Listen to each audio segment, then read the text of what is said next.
Good afternoon ho. It's my pleasure na pakilala ang ating next speaker. Ngayon itong next speaker natin, no? Nababash siya, di ba? Bakit siya binabash? Kasi daw, hindi daw kilala ang Lungsod Pasig. Ang kilala daw dito sa atin yung mayor.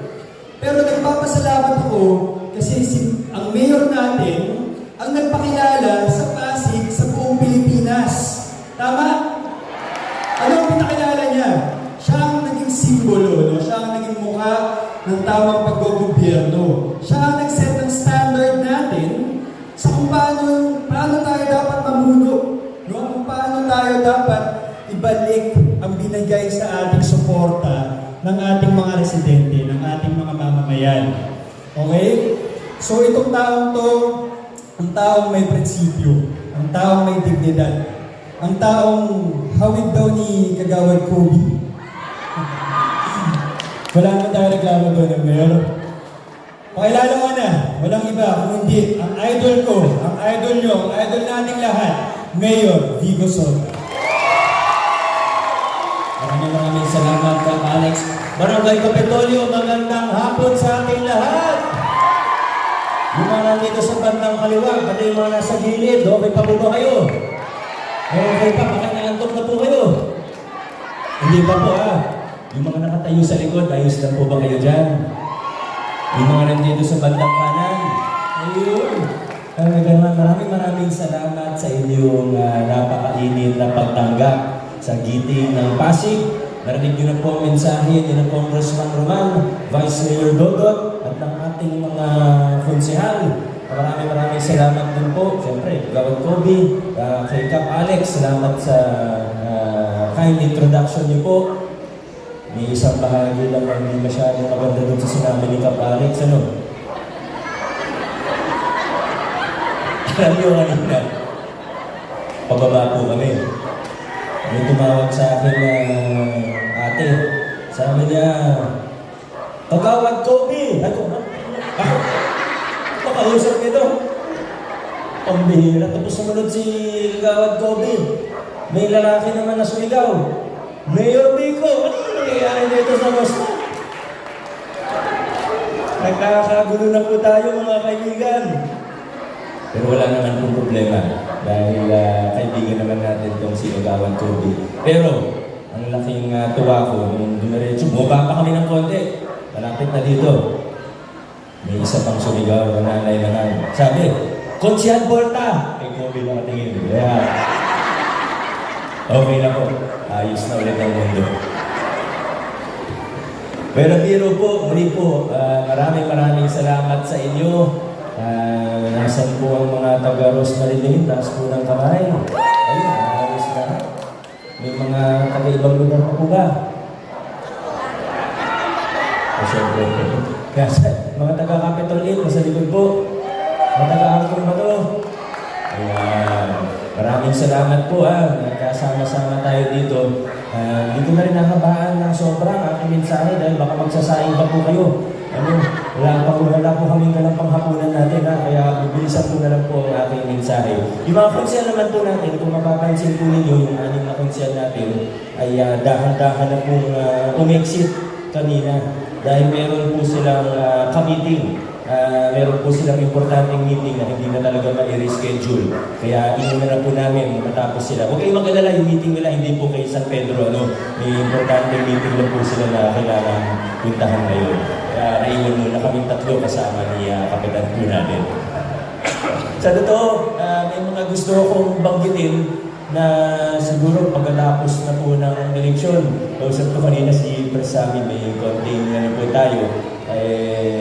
After na po, tanungin nyo na lang siya. Kasi may mga request po kami sa City Hall. Yan naman po sa trabaho natin. Kung anong kayang gawin, ginagawa naman po natin. Pagka gantong campaign period, sabi nga, bawal mangako. Hindi maganda yung puro pangako. Pero sa totoo, naabutan lang tayo ng election ban Pero meron na kami napag-usapan before campaign period pa sana. Kaso, ganun talaga ang buhay. Minsan, naabutan ka ng Pero, alam na, press, alam nyo na yun Okay, huwag natin mag-usapan. Ngayon po, nandito na tayo, taong 2025. Ang layo na ng narating natin bilang isang lungsod. 2019, hindi pa po ganito ang sitwasyon. Alam niyo po ba, noong 2019, minsan pag dumarating kami, hindi lang naman sa Kapitolyo, pero sa buong lungsod, pupunta kami sa Pinagbuhatan, sa Sandolan, nakakit kami ni Congressman Roman.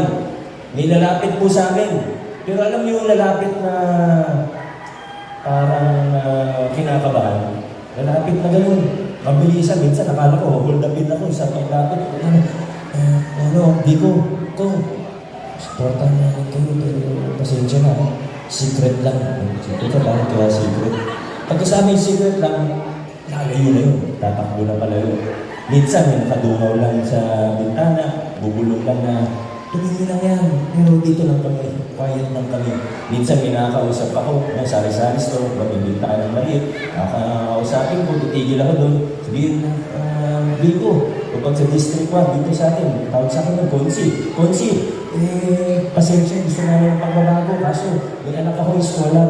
Matatanggal daw sa scholarship pag nakita magkasama tayo. May kaibigan, may kamag-anak ako na trabaho sa City Hall o sa barangay. Baka mapag-initan. Pasensya na po.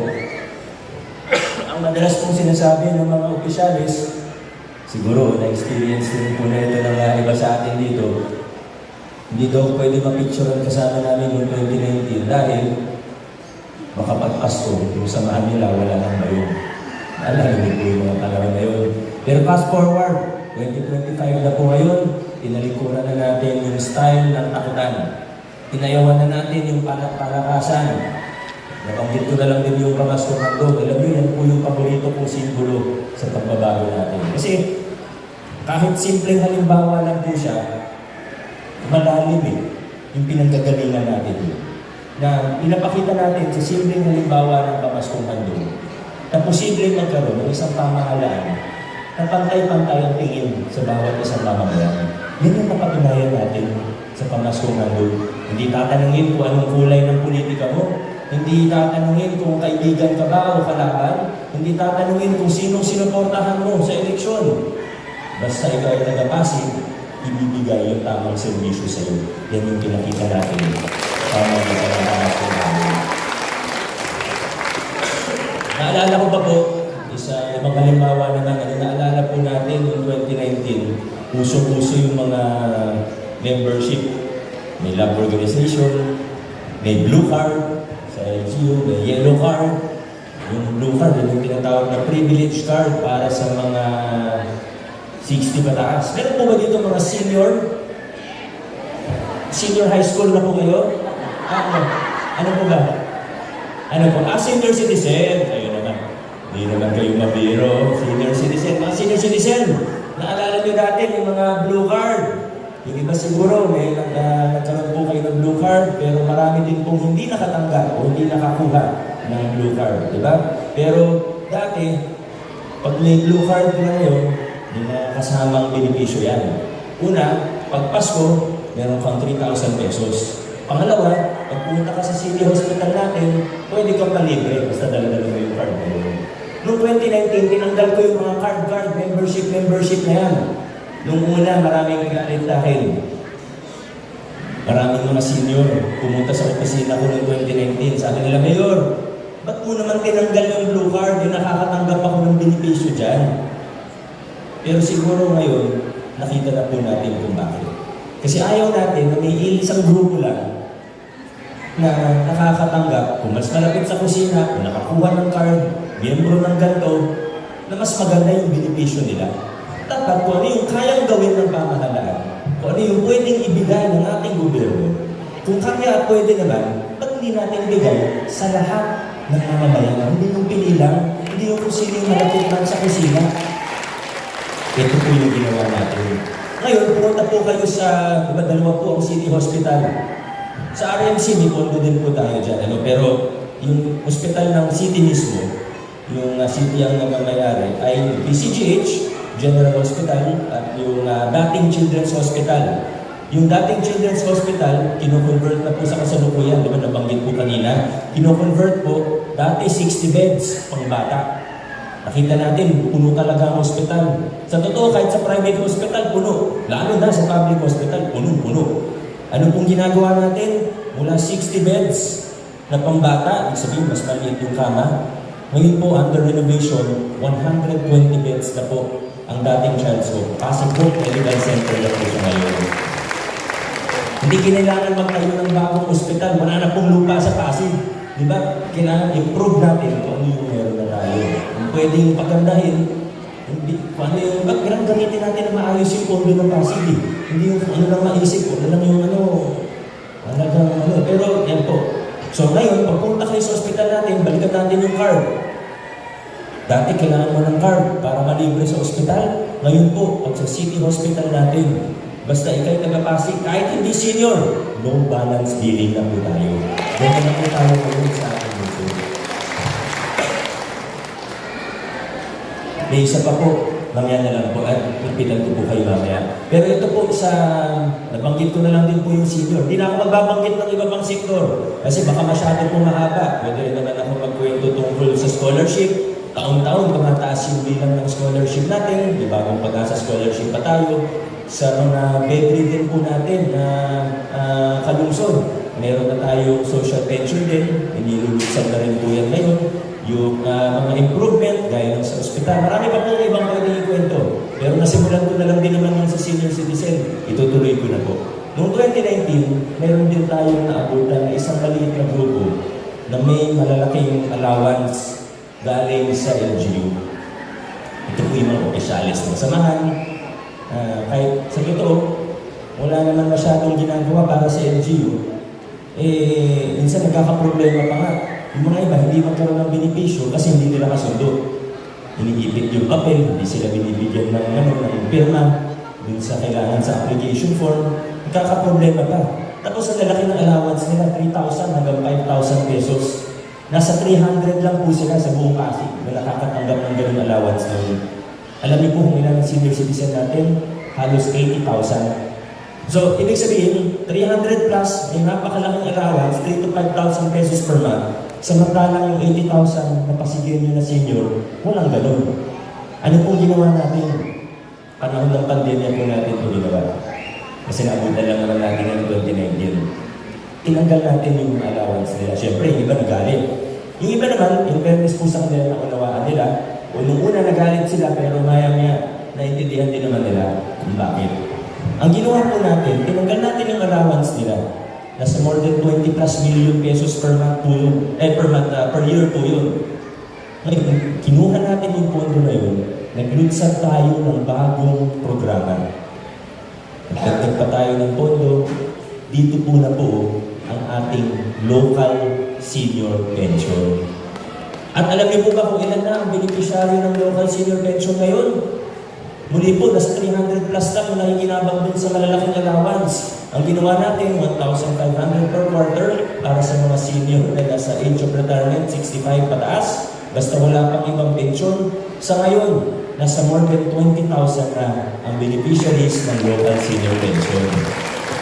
Simula sa 300 lang na maliit na grupo na malapit sa kusina, ngayon more than 20,000 na ang natutulungan. At ngayon naman po, habang tumataas ang budget natin, naglilinis tayo ng pamahalaan, nababawasan yung korupsyon, umaayos yung mga proseso, tinataguyod natin ng mga mabuting prinsipyo, ng mabuting pamamahala. Nag-i-expand na po tayo ngayon. Wala pang 3 taon ang local senior pension, pero nasa proseso na tayo ng expansion, pagpapalawak ng benepisyo na ito.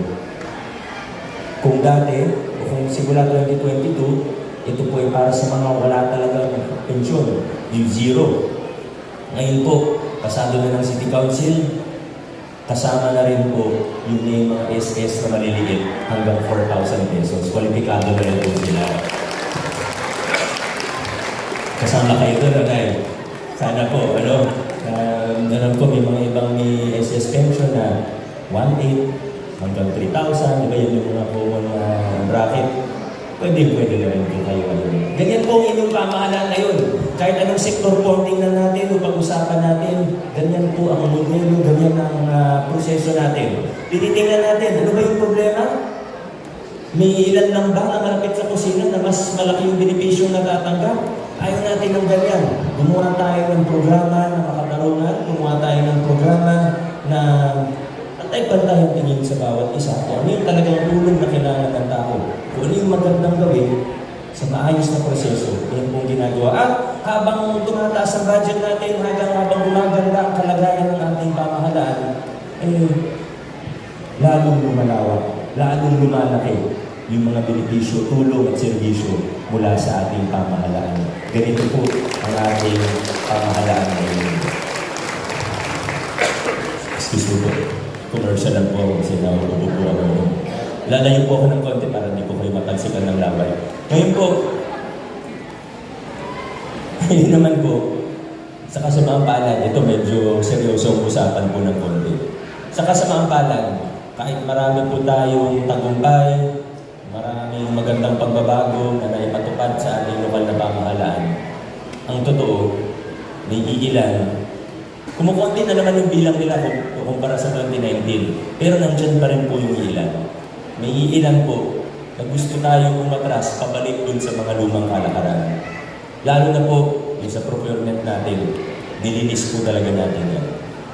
Kaya kong tumingin mata sa mata, kahit kanino, para sabihin na hindi ako tumanggap ng kahit isang piso mula sa mga kickback na yan. Kung dati, alam niyo naman po, madalas ko rin po pinapanood. Pag may oras ako, pag nasa traffic ako, madalas ko rin po pinapanood si Mayor Benji Magalong ng Baguio City. Pinapanood ko po siya, kinukwento niya minsan yung mga kalakaran sa korupsyon. Diba, yung SOP kung tawagin, automatic, may kickback sa mga proyekto, sa mga kontrata. Dati, 20%, 30% daw. Nakwento ni Mayor Benji, minsan daw, maabot na ng 40%, minsan higit pa sa 50%. Nakakalungkot bilang mga Pilipinas. Sana nalulungkot tayo pag binaririnig tayo gano'n. Sana hindi lang nalulungkot, sana nagagalit tayo pag binaririnig tayo gano'n. Kasama po kasi yan sa isang malaking siklo ng kahirapan at korupsyon. Pag malapit ng eleksyon, palaki ng palaki ang gastos ng ibang politiko, ng ibang kandidato. Hindi naman sikreto ito, di ba? Alam naman po natin ito. Tataka tayo, sinasabi nga ni Vice Mayor Dodot kanina, anong nakikita nila sa gobyerno? Anong akala nila meron sa munisipyo na handa silang gumastos ng, kung tutusin, hindi lang milyon. Minsan, kino-compute ko, kinukwenta ko, magkano kaya nagagastos nila sa isang araw? Sa isang araw pa naman naabot na ng milyon. Isipin niyo kung magkano lahat ng pangkain, lahat ng equipment, ng sasakyan, lahat ng mga bigas at iba pa. Alam mo yung unang sasabihin kasi ng, sabihin mo natin ng diretso, ng trapo, traditional politician, pag sinika sila, sabihin, ang laki mo gumastos, babawiin mo yan. Di ba yan ang nakikita natin, alam naman natin, totoo. Pero anong depensa nila sa sarili nila? Sabihin nila, bakit? Pera ko naman to. At gusto kong tumulong. Yan ang lagi nilang sasabihin. Yan ang default nilang sagot o depensa sa sarili nila. Pero kung talagang mapanuli tayo, teka lang, hindi porkit sinabi mo yan, totoo na tingnan natin ang maigi. Una sa lahat, kung totoong gustong tumulong ng isang tao, kailangan ba ng posisyon para makatulong? Parang hindi naman po. Pangalawa, ang totoong tulong, ito turo sa akin ng magulang ko. Kung totoong gusto mong tumulong sa isang tao, wala ka kailanman hihingin na kapalit. Hindi kaya hingin na, tinulungan kita boto mo ko. Walang ganun. Hindi totoong tulong yun pag may kapalit. Pangatlo, totoo bang tulong lahat ng gastos nila? Kasi kung totoong tulong, hayaan natin makatulong sila sa tao, walang problema. Kahit isang beses, hindi natin hinarangan pag gustong tumulong ng isang tao. Ang daming negosyante dito sa Pasig na tumutulong din, pero tahimik lang. Ang tanong, lahat na ng gastos na yun ay tulong. Isipin niyo po, hindi po malayo dito, may mga billboard. Lokal na kandidato, yung billboard sa mga main road. Alam niyo po ba kung magkano isang billboard ngayon sa C5? Wala ka makukuhang billboard na 100,000 pesos per month. Kahit i-google niyo po, hindi niyo, di ba, para hindi sa akin nanggaling. I-try niyo, subukan niyo i-search kung magkano isang billboard sa C5 or sa Ortigas Avenue. Wala ka makukuhang billboard na 100,000, 200,000 per month. Lalo na sa C5, umaabot ng milyon ng isang billboard dyan. Nakatulong din ba yun sa tao? Hindi po. Ibig sabihin, namumuhunan. Alam na po natin i-expect pag sila nabigyan ng pagkakataon. Kitang-kita naman po sa galaw, sa kilos. Sabi nga ni Vice Mayor Dodot kanina, pag ang isang tao namumuhunan, alam na natin kung ano i-expect. Buti na lang sa lungsod ng Pasig, naputol na natin yung masamang siklo niya. Yung masamang siklo kung saan ang laki gumastos ng kandidato, alam na natin kung anong i-expect pagkatapos ng eleksyon. Kami sa giting ng Pasig, hindi kami nahihiya na sabihin na hindi kami gumagastos ng malaki. Pagkatapos ng eleksyon, wala rin kaming babawiin.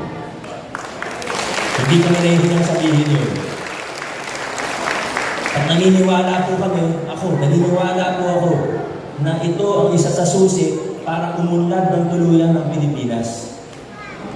Kasi hanggat naipit ang bansa natin sa sistema o sa siklo na kailangan sobrang laki gumastos ng mga politiko para manalo, walang mangyayari sa atin. Yung mga pinakamagagaling, yung pinakamatatalino, never mananalo.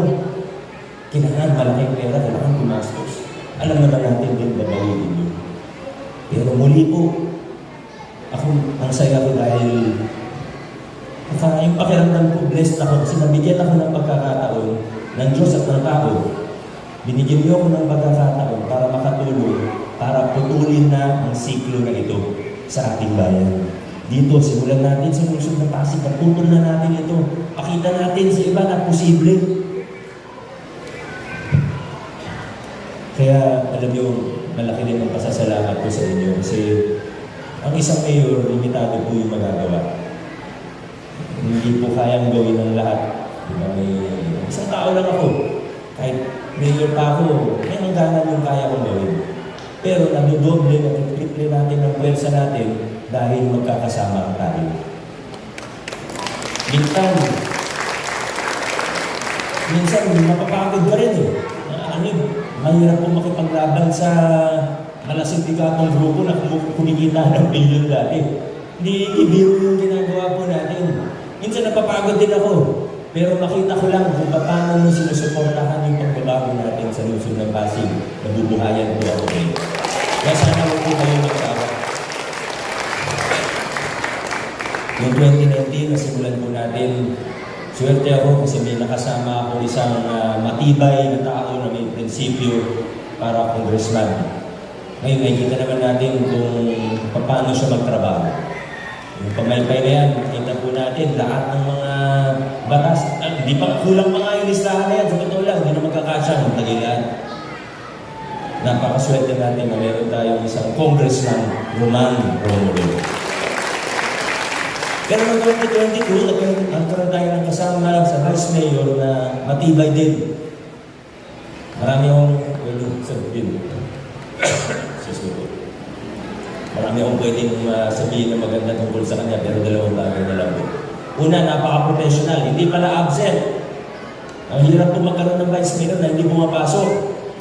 Ang Vice Mayor natin, pag may session, nandun. Pag may kailangan sa kanya, present. May meeting kami, alas 8 ng umaga, 7:56 a.m. nandun na po siya. Hindi po nahihuli.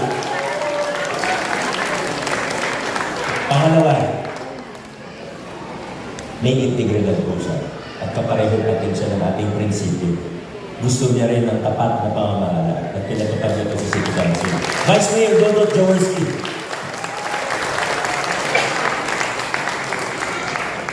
At syempre, mga konsihal, isipin po natin, nasa isang sasakyan tayo. Gusto natin dumiretso. Para magkasya tayo lahat, nasa isang aeroplano tayo. Para diretso yung aeroplano, papunta sa destinasyon na tama. Yung piloto, gustong dumiretso. Sabihin natin, yung co-pilot, gusto rin dumiretso. Pero merong pasahero, may kasama. Yung isang flight attendant, kinukuha yung ano ba tawag dun sa manibela ng aeroplano. Gustong lumiko. Kung ano-anong pinipindot dun, gustong lumiko yung aeroplano. Disgrasya po yun. Hindi pwedeng ganun. Sana, ito po pakiusap ko sa inyo. Huwag niyo naman po ako sana bigyan ng Pasensya na sa salitang gamitin ko, pero ito na lang naisip ko para malinaw na malinaw. Huwag niyo naman po ako bigyan ng lason sa konseyo.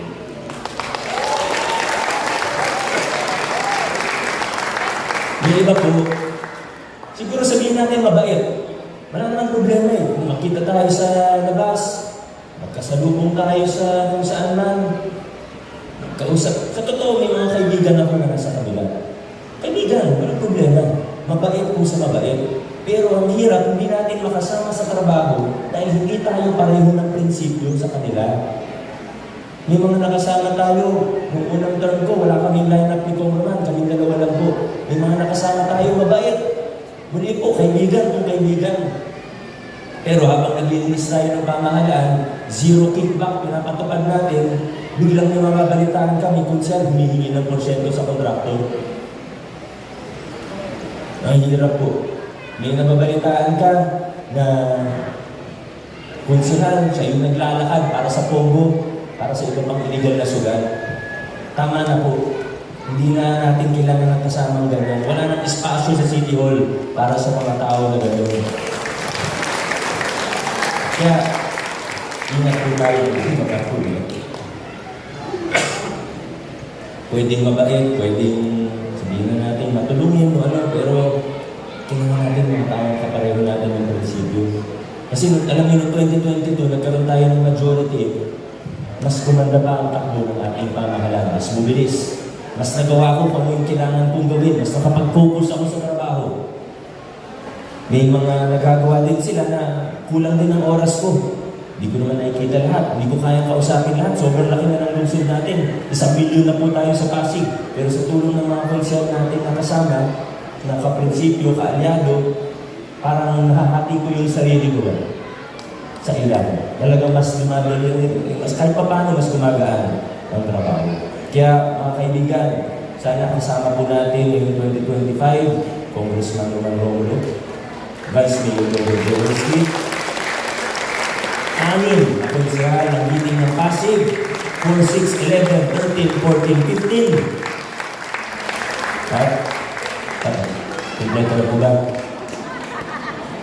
Ako po, hindi ko po nabanggit. Huwag niyo kalimutan yung mayor, siyempre. Malayo na po ang narating natin bilang isang lungsod. Marami na tayong nagawa, marami tayong napagtagumpayan. Paitingin pa natin ang mga pagbabago na simulan na. Palalawakin pa natin yung mga serbisyong ginagawa na ng ating pamahalaan. Basta sa lungsod ng Pasig, hindi na tayo liliko pa. Dire-diretso lang po tayo. Maraming salamat para may kapatuloy. God bless po sa atin. Muli